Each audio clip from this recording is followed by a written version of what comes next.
네, 우리 교회에서는 절기에 따라서 1년에 2번 감사절을 지키며 예배를 합니다. 한 번은 7월 첫 주, 바로 오늘 맥주 감사 주일로 지키고, 또 한 번은 11월 셋째 주에 추수 감사 주일로 지킵니다. 우리가 왜 감사하는 마음을 물질에 담아서 감사절기를 지키고 예배를 해야 되는 것일까요? 추수감사라고 한다면 이게 농사 짓는 사람들이 해야 될 감사지, 농사도 짓지 않는 사람들이 왜 추수감사 예배를 드리느냐, 이렇게 반문하는 사람들도 있습니다. 우리는 내가 사업을 하지 않아도 나라가 경제적으로 부유하게 되면 우리는 하나님 앞에 감사해야 됩니다. 내가 정치하는 사람이 아니더라도 나라가 평화롭고 안정적이면 우리는 그걸 하나님 앞에 감사할 수 있어야 됩니다.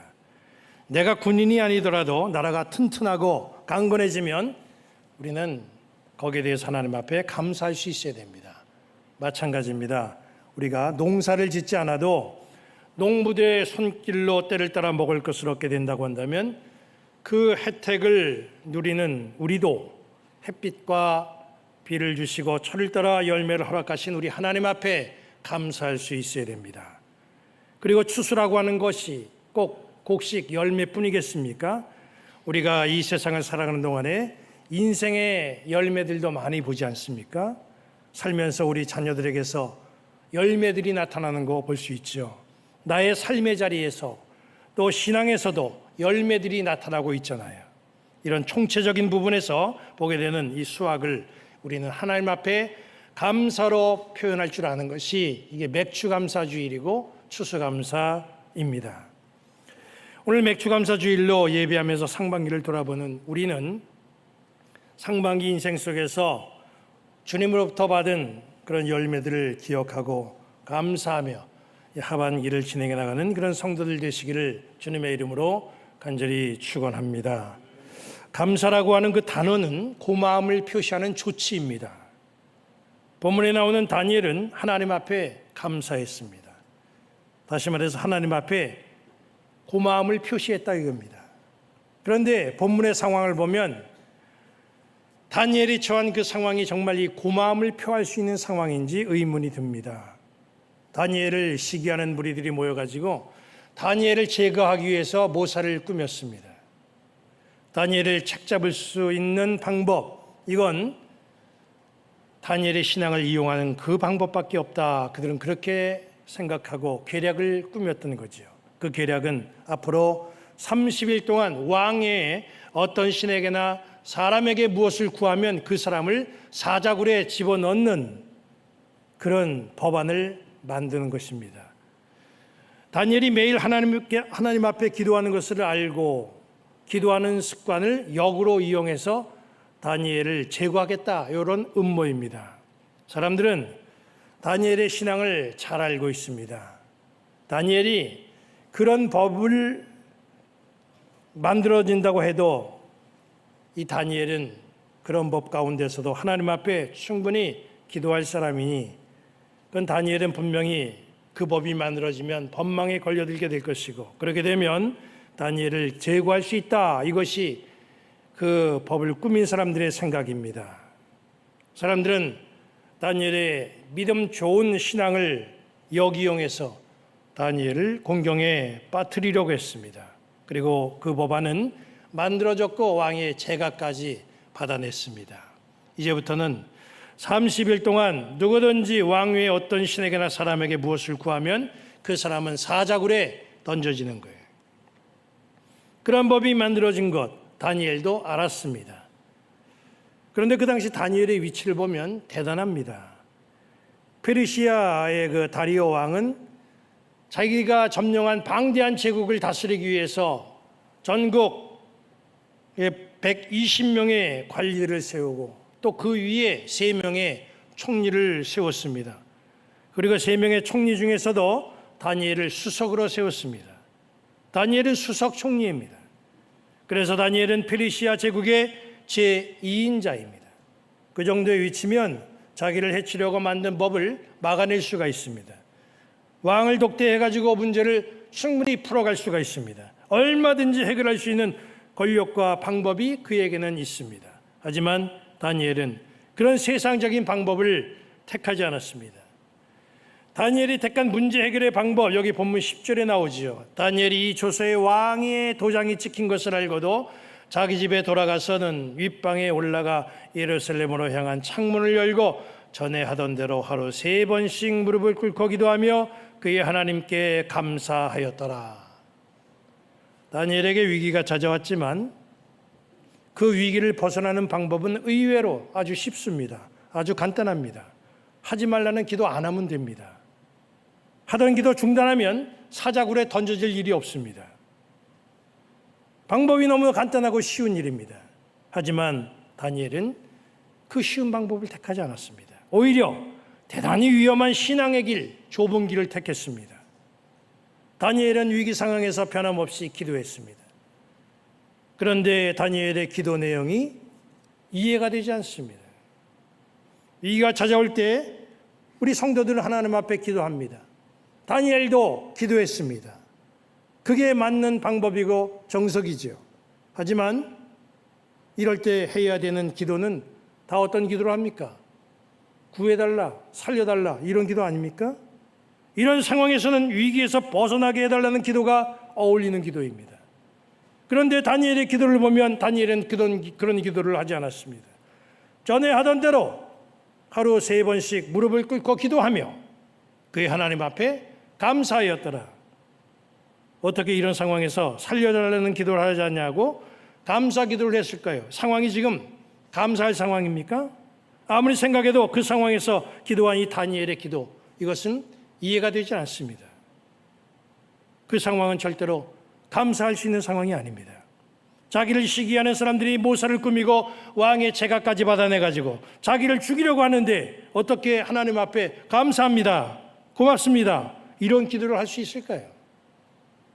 다니엘의 감사는 아무리 살펴봐도 우리가 이해할 수 없습니다. 그런데 다니엘은 왜 그렇게 했느냐? 그렇게 기도했느냐 하면 다니엘의 그 감사 기도는 자기가 당면한 현실에 대한 감사가 아니라는 거예요. 다니엘이 처한 현실은 말씀드린 것처럼 감사할 수 없는 그런 상황이에요. 그런데도 다니엘이 그런 상황 속에서 기도할 수 있었던 것은, 감사 기도할 수 있었던 것은 지금까지 자기에게 베풀어 주신 하나님의 은혜 때문이에요. 지난 세월 동안 베푸신 하나님의 은혜에 감사한 것, 이게 다니엘의 감사 기도라는 거예요. 많은 사람들을 표하는 그 감사는 대부분 현재에 대한 감사입니다. 지난날에 받은 은혜가 상당했고 지난날에 하나님의 역사가 나의 인생 속에 굉장했어도 지금 상황이 좋지 않으면 감사하는 마음은 사라지게 되어 있습니다. 우리 교회가 많은 액수는 아니지만 매달 그래도 협력하는 선교사, 비전교회, 선교기관에 헌금을 보냅니다. 사역을 다 마쳤거나 자립을 했다거나 선교지에서 귀국하고 이제 새로운 임지에서 교회를 담임하는 그런 경우를 제외하고는 우리는 후원을 계속합니다. 사역을 마치거나 자립한 분들 중에 감사의 문자, 편지 이걸 보내주시는 분들이 있어요. 이제 제가 사역을 잘 마쳤습니다. 또 저는 이제 자립을 했습니다. 이제 돌아와서 제가 또 새로운 교회에서 담임자가 됐습니다. 그동안 후원해 주셔서 감사합니다. 이런 감사의 문자, 편지 보내는 분들이 있어요. 그런데 그 중에는 아무런 감사의 표도 안 하는 그런 분들도 있습니다. 상당수 사람들도 마찬가지예요. 현재 상황에서 감사하지 지나간 건 다 소용이 없다. 뭐 이런 뜻인지 감사를 잊어버려서 그런 건지 현재의 상황만 놓고 감사를 결정하고 표합니다. 그런데 다니엘은 그렇지 않았다는 거예요. 그동안 하나님이 베풀어 주신 은혜가 너무나 감사했어요. 그래서 그는 감사기도 한 거예요. 그렇다면 다니엘에게 베푸신 하나님의 은혜, 그 은혜가 어떤 은혜입니까?